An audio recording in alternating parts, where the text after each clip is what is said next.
ముఖ్యంగా జగన్ ప్రధానమంత్రి గారు దేశమంతా డిజిటల్ కరెన్సీని చేస్తే ఒక ఆంధ్రాలోనే మద్యంలో డిజిటల్ కరెన్సీ లేదు. మీలో చాలా మంది ఎంతో కొంత మీ పెద్దల కోసం మీకోసం సరదాగా మందు తీసుకుంటున్నారేమో.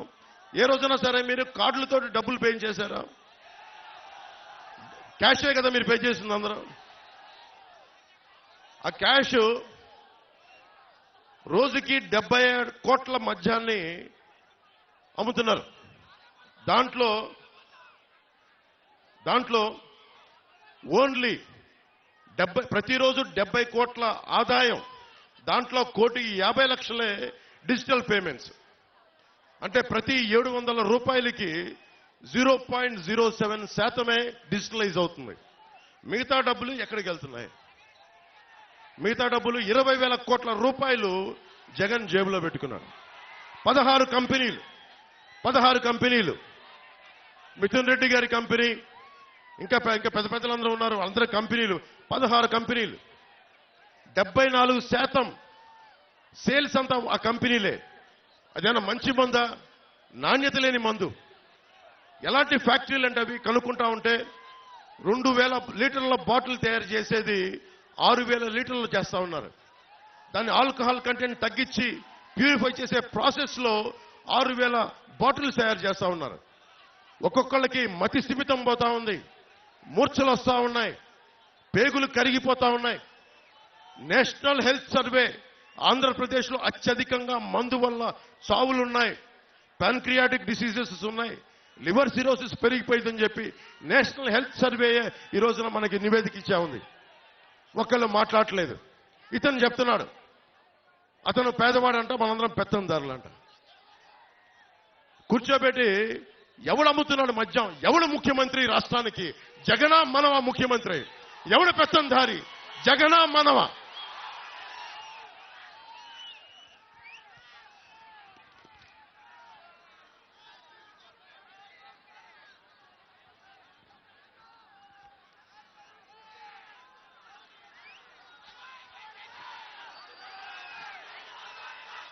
మీరు అడగండి, ఒక్కొక్క వైసీపీ నాయకుడిని అడగండి. కొత్తపల్లి భూములు ఇచ్చేశారు రైతాంగం. ఇచ్చిన భూములకి పరిశ్రమలు వచ్చినాయా? ఉపాధి అవకాశాలు వచ్చినాయా? పోనీ పరిశ్రమలు పెట్టని భూముల్ని తిరిగి రైతాంగానికి ఇచ్చారా? ఇది కూడా మీరు అడగండి. ఒక్కొక్క వైసీపీ నాయకుడు వస్తే మీరు అడగాల్సింది ఇదే. ఎవరిని దోచేసిన సొమ్ము అది? ఎవరు మాట్లాడాలి దానికి? మీరు ఖచ్చితంగా ఊళ్ళోకి వస్తే నిలదీయండి.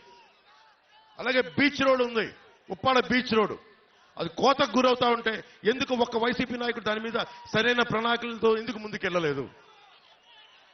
తీర ప్రాంతానికి కోత గురవుతున్నప్పుడల్లా ఎందుకు మాట్లాడలేదు?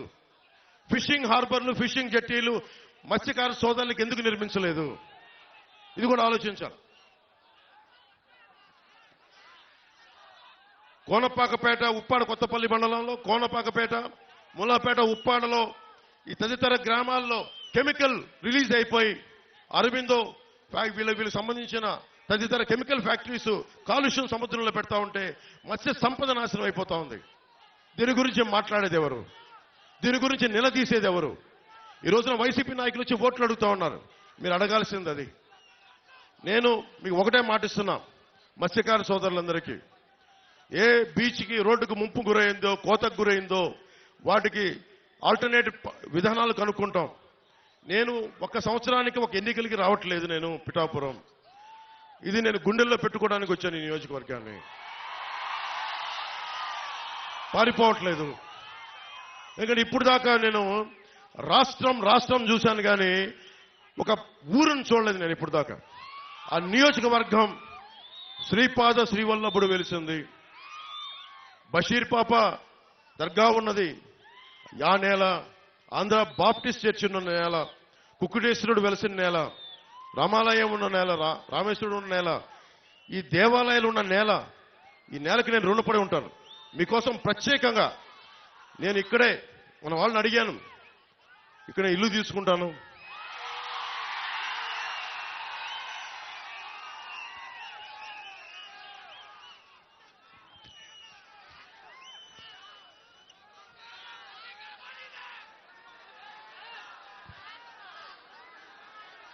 ఇల్లు తీసుకుంటాను.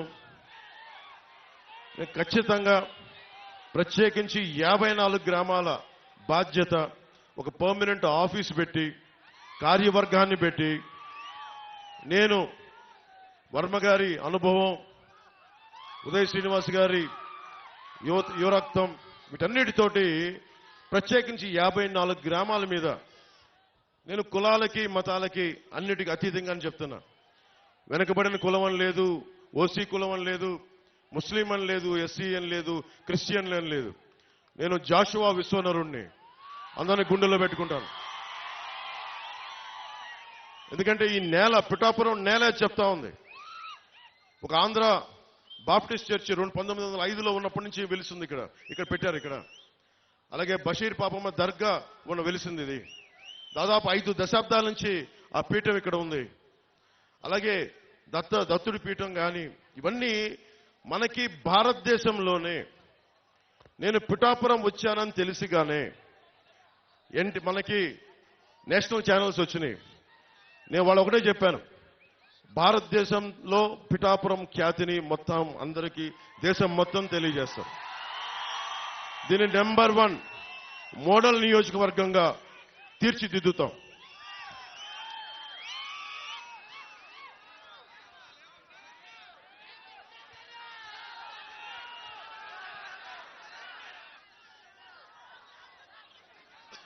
ఇక్కడ ఇంతమంది యువతున్నారు.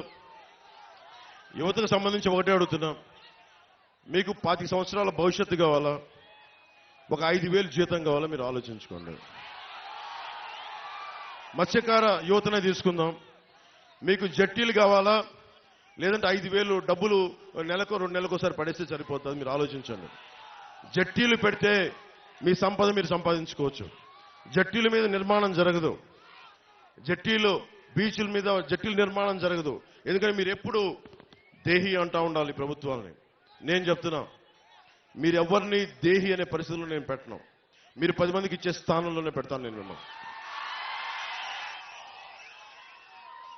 నేను హుద్హుద్ తుఫాన్ అప్పుడు శ్రీకాకుళం వెళ్తే రణస్థలం దగ్గర ఒక యువకుడు చెప్పిన మాట, మీలాగా ఒక యువకుడు కడుపు మండి ఒకటే మాట అన్నాడు.